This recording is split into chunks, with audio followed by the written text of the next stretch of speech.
For many Spokane families, the coronavirus has taken away the ability to afford basic needs.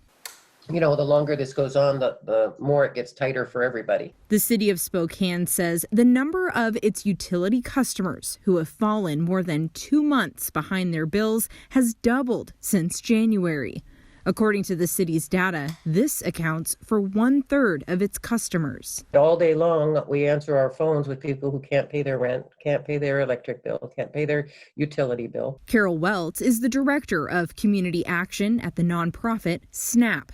She says the need for assistance has doubled since the beginning of the pandemic. We're seeing people who've never had to have assistance before reaching out. People are in a position where there's just not a lot of resources available right now. Early on in the pandemic, the city raised funds for the You Help program. It provides one-time energy assistance to low-income households to pay their utility bills. SNAP administers these funds, along with its own Project Share, to help families pay their energy bills.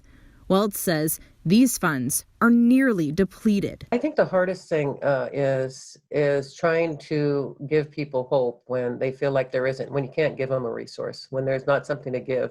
You know, we spend a lot of time listening to people's stories. She is hopeful, though. Welts expects more funding to be available in the new year. She asks anyone needing assistance to keep an eye on SNAP's website for updates. The Salvation Army and the Spokane Resource Center can also be a resource for energy bill or rental assistance. Meantime, Welts says SNAP is looking for ways to speed up the distribution of funds to those who need it.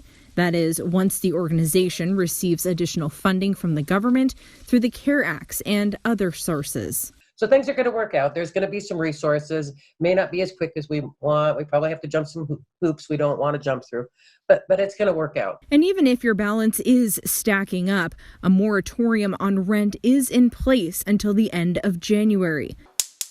As for utility bills, it will be into March or beginning of April before any kind of shutoffs. Amanda Rowley, KREM 2 News.